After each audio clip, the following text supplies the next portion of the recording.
Praise the lord.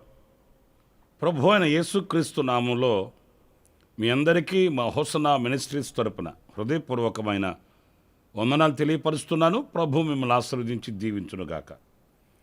ప్రియులారా, పరిశుద్ధ గ్రంథంలో యాకోబు పత్రిక 4వ అధ్యాయం 7వ వాక్యాన్ని నేను చదువుతున్నాను, ఆలకించండి. దేవునికి లోబడియుండుడి, అపవాదిని ఎదిరించుడి, అప్పుడు వాడు మీ యొద్ద నుండి పారిపోవును. చూడండి, వాక్య భాగంలో అపవాదిని అంటే సాతానుని మనం ఎదిరించాలట. ఇందులో మనం సందేహించవలసిన అవసరమేమీ లేదు. ఎందుకంటే ఆ ఎదిరించే ఆ అనుభూతిని మన పితరుల యొక్క అనుభవాలలో కానివ్వండి, మన రక్షకుడైన ప్రభు యొక్క జీవిత అనుభవంలో కానివ్వండి, మన అక్షరాల కనులారా చూడవచ్చు. వారు సాతానుని ఎదిరించి జయించిన జయవీరులు. మన వ్యక్తిగత అనుభవాలలో కూడా అలాంటి అనుభూతిని మనం కూడా కలిగి ఉండాలండి. ఓడిపోవడం, శిరస్సు వంచడం, పారిపోవడం కాదు. పారిపోవలసిన విషయాల్లో మనం పారిపోవాలి. వాక్యంలో మనం చాలాసార్లు చదువుతుంటాము, దుష్టుని నుండి పారిపోవాలట, పాపము నుండి విడిచిపెట్టి పారిపోవాలట, దుర్బోధలలో నుండి మనం వైదొలిగిపోవాలట. ఇలాంటివి మనం చదువుతుంటాము. కానీ అపవాది దగ్గర నుంచి మనం పారిపోకూడదండి. సాతానికి లోబడిపోయి, లొంగిపోయి, తల వంచి సాతానుతో మనం ఏకమైపోకూడదు. సాతానుని, అపవాదిని మనం ఎదిరించాలి. ఎదిరించాలంటే ఏం కావాలి మనకు? బైబిల్ చేతిలో పట్టుకొని సాతానుని ఎదిరిస్తే వెళ్ళిపోతాడా? ఇలాంటి సందేహాలు మనకు కలుగుతాయి. కానీ వాక్యంలో మనం చదివినప్పుడు ఈ వాక్యంలో ఒక అనుభవం మనకు కనిపిస్తుంది. ఒకటి, దేవునికి లోబడి ఉండండి. మనము దేవునికి లోబడితే సాతాను మనకు లోబడుతాడు. ఇది చాలా ఆశీర్వాదకరమైన అనుభవం అండి. అన్ని విషయాలలో మనం దేవునికి లోబడిన విధేయత కలిగిన వారం కావాలి. ఎప్పుడైతే ఆ లోబడే తత్వం అనుకుంటుందో ఆనాడు మనకు శక్తి కలుగుతుందండి. సాతానుని ఎదిరించగలిగిన, వానితో పోరాడగలిగిన, సాతాను మీద జయమందగలిగిన ఆ శక్తి మనకి ఎలా కలుగుతుంది అనంటే మనం దేవునికి లోబడాలి. దేవుని ఆలోచనకు లోబడాలి, ఆయన పిలుపుకు లోబడాలి, ఆయన చిత్తానికి లోబడాలి, ఆయన యొక్క ఆత్మకు లోబడాలి. ఎప్పుడైతే ఆ లోబడే అనుభవం మనకు కలిగి ఉంటామో, మనం దేవునికి లోబడకుండా దైవశక్తిని మనం ఎలా పొందుకొని లోకం మీద, సాతాను మీద, అపవాది మీద మనం ఎలా జయించగలుగుతామనే ప్రశ్న మన అంతరంగంలో మనకు కలగాలండి. ఆజ్ఞ అతిక్రమమే పాపం. మరి దేవుని ఆజ్ఞకు లోబడకుండా అవిధేయులమై దేవుని యొక్క ఆజ్ఞలకి మనం ఎడముఖం పెడముఖం పెట్టి దైవ శక్తిని ఎలా పొందుకోగలుగుతాము? అపవాదిని ఎలా ఎదిరించగలుగుతాము? అందుచేత నా ప్రియ సహోదరులరా, మొదట మనం లోబడాలి. ఎవరికి? దేవునికి. మనం మనుషులకు లోబడతాం, ప్రభుత్వాలకి లోబడతాం, అధికారులకు లోబడతాము, ఇంకా పరిస్థితులకు, లోకానికి కూడా మనం శిరస్సు వచ్చి లోబడతాం. కానీ దేవునికి లోబడాలంటే మనకు చాలా కష్టంగా ఉంటుంది. ఉప్పు కారం తినేవాళ్ళమండి, సంఘజీవిగా బ్రతుకుతున్నామండి. కనుక దేవునికి లోబడి అంత ప్రతిష్ఠితతో బ్రతకాలంటే ఎలా కుదురుతుందండి? అలా అనుకుంటాము. కానీ ఎవరైతే ఆయన దగ్గర శిరస్సు వంచి ఆయన సంకల్పానికి, చిత్తానికి, ప్రణాళికకు తల వంచి లోబడగలుగుతారో వారు మాత్రమే సాతానుని ఎదిరించగలుగుతాడు. అతను ఆ అపవాదిని ఎదిరించి జయించగలుగుతాడు. ఇక మరొక విషయం కూడా నేను మీతో చెప్తాను. ఎఫెసీ సంఘానికి పరిశుద్ధుడైన పౌలు రాసిన పత్రిక 6వ అధ్యాయం 10-11 వాక్యాలు నేను చదువుతున్నానండి. ప్రభు యొక్క మహాశక్తిని బట్టి ఆయన యందు బలవంతులై ఉండుడి, మీరు అపవాది తంత్రములను ఎదిరించుటకు శక్తి గలవారగునట్లు దేవుడిచ్చు సర్వాంగ కవచమును ధరించుకొనుడి. ఇక్కడ మనం గమనిస్తే బలవంతులమై ఉండాలట. ప్రియులారా, ఇక్కడ మనం స్పష్టంగా గమనించవలసింది ఏంటంటే, వాని తంత్రములను ఎదిరించుటకు క్రీస్తు యొక్క శక్తిని బట్టి మనం బలవంతులమై ఉండాలి. ధనబలం ఉంటుంది, భుజబలం ఉంటుంది, జనబలం ఉంటుంది, కానీ దైవ బలం ఉంటుందా? ఈ లోకంలో మనం బ్రతకాలంటే ఈ బలం ఉంటే చాలండి. ఏది? భుజబలము, జనబలము, ధనబలము, ఇవి ఉంటే మనం బ్రతుకుతాము. కానీ దేవుని బలము కలిగిన వ్యక్తి బ్రతకడం కాదు, సాతానును ఎదురిస్తూ బ్రతుకుతాడు, సాతానును జయిస్తూ బ్రతుకుతాడు. ఈ రోజున అందరూ బ్రతుకుతున్నాము, కానీ సాతానుని, అపవాదిని ఎదిరిస్తూ బ్రతికే బ్రతుకుతున్నామా, లేక అపవాదితో ఒకటైపోయి, కుమ్మక్కైపోయి, వానికి లోబడిపోయి సాతాను యొక్క ఆలోచనలు నెరవేర్చుకుంటూ ధనాన్ని, బలాన్ని, జనాన్ని సంపాదించుకొని గొప్పవాళ్ళుగా మనం ముద్రలు వేసుకుంటున్నామా అనేది మనం ఆలోచించాలి. నేను దైవ బలము కలిగి బ్రతికితే ఆ దైవ బలము, ఆ శక్తి, చూడండి, పరిశుద్ధుడైన పౌలు తిమోతికి రాసిన 2వ పత్రికలో చక్కటి మాట రాశాడు. ఆ మాట కూడా నేను చదువుతాను. తిమోతికి రాసిన 2వ పత్రిక 1వ అధ్యాయము 8వ వాక్యం అండి. నీవు మన ప్రభువు విషయమైన సాక్ష్యమును గూర్చి అయినను, ఆయన ఖైదీనైన నన్ను గూర్చి అయినను సిగ్గుపడక దేవుని శక్తిని బట్టి. చూశారండి, పరిశుద్ధుడైన పౌలు తన నిజకుమారుడని పిలువబడే తిమోతికి వ్రాస్తున్నాడు ఈ పత్రికని.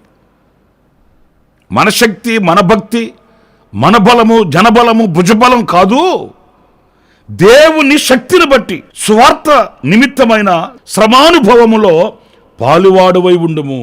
సువార్త నిమిత్తమైన శ్రమానుభవములో పాలువాడవై ఉండాలంటే, ఆ శ్రమానుభవంలో నీవు నిలిచిన వాడవై ఉండాలంటే దైవశక్తి కావాలి, దేవుని బలము కావాలి. ఆ దైవ బలముతోనే మనం సాతానుని, అపవాదిని ఎదిరించగలుగుతామంటండి. చాలామంది ప్రార్థన చేయించుకోవడానికి వచ్చినప్పుడు వాళ్ళు చెప్పే మాట, అన్నయ్య ప్రార్థనలు చేస్తున్నాము, వాక్యం చదువుతున్నాము, ఉపవాసాలు ఉంటున్నాము, కానీ ఆ సాతాను శోధన తొలగిపోవట్లేదు. మంచిదే, వాక్యం చదవడం మంచిదే, పాటలు పాడడం మంచిదే, ఉపవాసం చేయడం మంచిదే, కానీ ఆ పాటలలో, మాటల్లో, వాక్యంలో, ఉపవాసంలో ఎంతవరకు శక్తిని పొందుకుంటున్నావు, ఎంతవరకు ఆ దైవ బలమును కలిగి ఉంటున్నాము అనేది మనం ఆలోచించాలి కదా. ఏదో ఒక కీర్తన చదివినంత మాత్రాన, కాసేపు మోకరించినంత మాత్రాన, లేక 4 పాటలు పాడినంత మాత్రాన కాదు, అందులో మనం ఒక నూతనత్వాన్ని పొందుకోవాలి. కొందరు వాక్యం చదువుతారు, ఆ చదివిన వాక్యంలో వాళ్ళకు నూతనమైనటువంటి తీర్మానం చేసుకుంటారు, నూతనమైన అనుభూతి వాళ్ళకి కలుగుతుందండి. మరి కొంతమంది వాక్యం చదువుతారు, ఏదో ఒక పాఠ్య పుస్తకాన్ని చదివినట్లు, ఒక న్యూస్ పేపర్ చదివినట్లు, లేక ఆచారంగా మనం చదవాలి కదా అన్నట్లు. అలా కాదు. దేవుని సన్నిధికి మనం వెళితే ఆ దేవుని సన్నిధిలో ఒక నూతనత్వాన్ని మనం పొందుకోవాలి, నూతనమైన బలమును మనం పొందుకోవాలి, నూతనమైన అభిషేకాన్ని పొందుకోవాలి, నూతనమైన ఆశీర్వాదాన్ని మనం పొందుకోవాలండి. అప్పుడే మనకు బలము కలిగేది.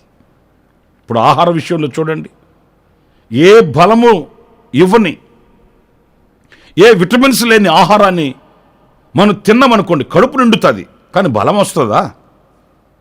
అందుకే మన వాళ్ళు ఏం చేస్తారు, మంచి పౌష్టికమైన, పుష్టికరమైన ఆహారం, విటమిన్స్ ఉన్న ఆహారాన్ని ఏర్పాటు చేసుకుంటారు, వాటిని భుజిస్తారు. ఎందుకంటే అవి తక్కువ మోతాదులో మనం తిన్నా కూడా బలమునిస్తుంది, శక్తినిస్తుంది.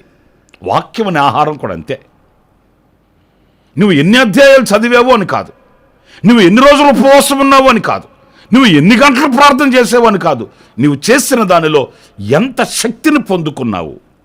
కొంతమంది 40 రోజులు ఉపవాసం ఉన్నానండి అని చెప్తారు. ఏమీ మార్పు ఉండదు, బుద్ధి మార్పు ఉండదు, స్వభావాలు మార్పు ఉండవు. 40 రోజులు ఉపవాసం మంచిదే, కాదనట్లేదు, తప్పని ఎవరు అనట్లేదు. మరి ఆ 40 రోజుల ఉపవాసంలో నువ్వు పొందిన మార్పు ఎంత, నువ్వు పొందుకొనిన శక్తి ఎంత, ఇవన్నీ మనం ఆలోచించుకోవాలి. గనుక మనం ఆ దైవ బలాన్ని, ఆ దైవ శక్తిని మనం కలిగి ఉన్నప్పుడు అపవాదిని మనం ఎదిరించగలుగుతామంటండి. కనుక మనం పరిశీలన చేసుకోవాలి. నేను రక్షింపబడి 20 సంవత్సరాలు అయింది, నేను రక్షింపబడి 30 సంవత్సరాలు అయింది, నేను రక్షింపబడి 10 సంవత్సరాలు అయింది అని చెప్పుకుంటున్నాము. ఈ 10 సంవత్సరాలలో, 20 సంవత్సరాలలో, ఈ 30 సంవత్సరాలలో నేను ఎంత శక్తి కలిగిన వాడనై, ఎంత దైవ బలము కలిగి ఉన్నాను అనేది మనం పరిశీలించుకోవలసిన ఆవశ్యకత ఎంతైనా మన భుజస్కంధాల మీద ఉంది. ఆ శక్తి, ఆ బలము మనకున్నప్పుడే మనం అపవాదిని ఎదిరించగలుగుతాము. ఇంకొక మాట కూడా నేను మీకు జ్ఞాపకం చేస్తాను. పేతురు రాసిన మొదటి పత్రిక 5వ అధ్యాయం 8వ వాక్యాన్ని నేను చదువుతున్నానండి. నిభ్రమైన బుద్ధి గలవారై మెలకువగా ఉండుడి.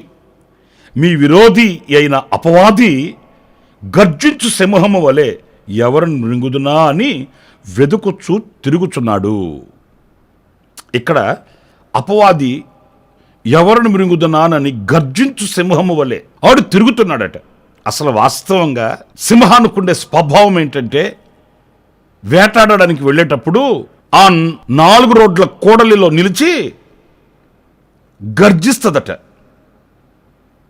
ఎప్పుడైతే ఈ సింహం గర్జిస్తుందో, ఈ చెట్ల చాటున, పుట్ల చాటున ఉన్న చిన్న చిన్న జంతువులు ఉంటాయి కదండి, కుందేళ్ళు, జింకలు, ఇంకా జంతువులు ఉంటాయి కదండి, ఇవన్నీ ఈ గర్జనకి, ఈ కేకకి భయపడిపోయి అటు ఇటు ఇటు అటు పరిగెత్తడం ప్రారంభిస్తాయట. ఆ పరిగెత్తేటప్పుడు ఈ సింహం వాటిల్ని చూసి ఏర్పాటు చేసుకుంటుంది. ఓకే, ఇక అప్పుడు వేటాడడానికి పూనుకుంటుందంటండి. అంతేగాని మొదట వెతుక్కుంటూ వెళ్ళి ఏ చెట్టు చాటున, ఏ పుట్ట చాటున ఏ జంతువు ఉందని వెతకదంటండి. బయటకు వచ్చి గర్జిస్తుంది. ఆ గర్జనకు భయపడినవి సింహం కంట్లో పడతాయి. అప్పుడు సింహం వేటాడుతుందట. ఈ భయం ఎంత పనిచేస్తుందో చూడండి, ఈ కలవరం ఎంత పనిచేస్తుందో చూడండి. అందుకే దైవజనుడు చెప్తాడు, వాడు గర్జించు సింహం వలె తిరుగుతున్నాడు. ఎందుకు గర్జించాలి అనంటే, కుదుటుగా ఉన్న మనల్ని, నిమ్మలంగా ఉన్న మనల్ని అక్కడ ఉండనివ్వకుండా వాడి కంటబడేటట్టు, వాడు వశమయ్యేటట్లు భయపెడతాడు. మనం భయపడిపోకూడదండి. గనుక వాడు అలా తిరుగుతున్నాడు గనుక మీరు మెలకువగా ఉండండి. ఆ మెలకువ కలిగిన జీవితం మనకుంటే వాడి కేకలకి మనం లోబడిపోవాల్సిన అవసరం లేదు, వాడి గర్జనకి మనం భయపడిపోవాల్సిన అవసరం లేదు, వాడి యొక్క కుయుక్తులకి మనం లోబడిపోవాల్సిన అవసరం లేదండి. సాతాను బహు వంచనగా మనల్ని ఆవరిస్తాడు, గర్జిస్తాడు. ఏదో మింగేస్తాను, నరికేస్తాను, చంపేస్తాను, పోగులేసేస్తాను అన్నట్లుగా వాడు కేకలు, వాడు రంకెలు అలా ఉంటాయి. మనం మెలకువ కలిగి ఉండాలి. మెలకువ కలిగి ఉండాలంటే నిద్రపోకుండా కళ్ళు అప్పగించుకొని చూస్తూ ఉండమని కాదు. ఇది ఎవడి గర్జన, ఇది ఎవడి స్వరం, వాడు ఏం చేయగలుగుతాడు, వాడుకున్న శక్తి ఏంటి, వాడుకున్న బలం ఏంటి, వాడుకున్న ఆలోచన ఏంటి, దేవుడు మనకిచ్చిన ఆలోచన ఏంటి, ఈ తారతమ్యాన్ని, ఈ వ్యత్యాసాన్ని మనం గుర్తించి మెలకువ కలిగి వివేచించగలిగిన వారమై మనం ప్రవర్తించినప్పుడే ఆ సాతానుని, అపవాదిని మనం ఎదిరించగలుగుతామండి. ఈరోజున చాలామందికి ఆ మెలకువ లేదండి. మీరు లూకాసు వార్త 21వ అధ్యాయం 34వ వాక్యంలో ఒక మాట చదువుతారండి. మీ హృదయములు ఒకవేళ తిండి వలనను, మత్తు వలనను, ఐహిక విచారముల వలనను మందముగా ఉన్నందున ఆ దినము అకస్మాత్తుగా మీ మీదకి ఉరివచ్చినట్లు రాకుండా మీ విషయమై మీరు జాగ్రత్తగా ఉండుడి. చూసారండి, మన విషయమై మనం జాగ్రత్తగా ఉండాలట, మెలకువ కలిగి ఉండాలట. అంటే మంచి వివేకం కలిగిన వారమై సమస్తమును మనం ఆచితూచి గ్రహించాలి. అంతేగాని ప్రతిదానికి భయపడిపోయి, ప్రతిదానికి కంగారు పడిపోయి, ప్రతిదానికి చంచలమైన బుద్ధి కలిగిన వారమై మనం ప్రవర్తించకూడదండి, ప్రవర్తించకూడదు. వాక్యంలో మనం చదువుతాం, మీరు శోధనలలో ప్రవేశించుకున్నట్లు మెలకువ కలిగి ప్రార్థనలో ఉండమని ప్రభు చెప్పిన మాట. కనుక ఆ మెలకువ కలిగిన జీవితం మనకు కావాలి. కొందరు విశ్వాసులైన వాళ్ళ కుటుంబాల్లో జరిగే అనుభవాలు నాకు తెలుసండి. వాళ్ళు ఎలాంటి శోధన వచ్చినా, ఇరుకులు వచ్చినా, ఇబ్బందులు వచ్చినా కదల్చబడరు.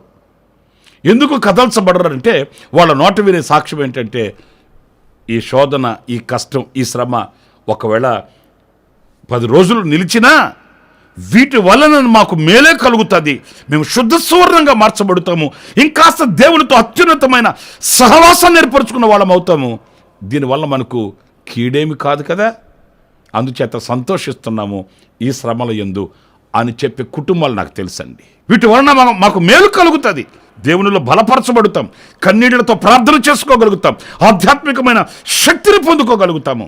నిజమే, అలాంటి మెలకువ మనకుంటే ఎప్పుడు కృంగిపోము, ఎప్పుడు అలసిపోము. నా ప్రియ సహోదరులారా, ఆ రీతిగా సాతానుని సిగ్గుపరచగలుగుతాము. అలాంటి అనుభవం మనందరికీ కావాలి. 3 విషయాలను మీతో చెప్తూ వచ్చాను.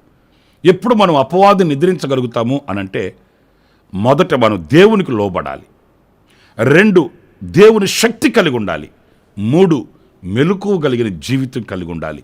అప్పుడు మనం అపవాదిని ఎదిరించగలుగుతాము. అలాంటి కృప దేవుడు మనందరికీ అనుగ్రహించునుగాక. తలలు ఉంచండి, చిన్న ప్రార్థన. జీవాధిపతి అయిన ప్రభువా, మీకు వందనాలు నాయనా. మేము ఎలాగా ఈ లోకంలో బ్రతకాలనో, ఎలాంటి సాక్షులమై ఉండాలనో మీ లేఖనాలలో నుంచి కొన్ని విషయాలు మేము తెలుసుకోగలిగాము. ఆ రీతిగా మేము జీవించడానికి మీరు మాకు వివేకమును అనుగ్రహించి నడిపించమని, అపవాదిని ఎదిరించి మీకు లోబడి మీ శక్తి కలిగి మెలకువ కలిగి జీవించి అపవాదిని ఓడించి జయ జీవితంతో మిమ్మల్ని చేరుకునేటట్లు మాకు కావలసిన కృపను, బలమును, శక్తిని, అభిషేకమును మీరు అనుగ్రహించి నడిపించమని, ఈ ప్రార్థనలో ఏకీభవించిన ఒక్కొక్కరిని ఆశీర్వదించి దీవించమని, ఈ వాక్య ధ్యానముల వలన ప్రతిదినం కృపను పొందుకుంటూ అందరి కృపలో దాచబడిన వారమై ప్రభువా మీతో అడుగులు వేయడానికి సహాయం చేయమని మమ్మల్ని ఒక్కొక్కరిని మీ చేతులకు సమర్పించుకుంటూ యేసు నామములో ప్రార్థన చేసి వేడుకొనుచున్నాను తండ్రి. Amen, amen, amen. ప్రభు మిమ్మల్ని ఆశీర్వదించి దీవించునుగాక. ఈ దినమంతా విశేషమైన కృప నా దేవుడు మీకు అనుగ్రహించునుగాక. ఆమెన్. ప్రతి దినము ఈ అనుదిన కృపాను సందేశాల కొరకు, ఇంకా మరిన్ని ఆత్మ సంబంధమైన సందేశాల కొరకు ఈ మా యూట్యూబ్ ఛానల్ ని సబ్స్క్రైబ్ చేసుకోండి. Pastor Ramesh, ministries.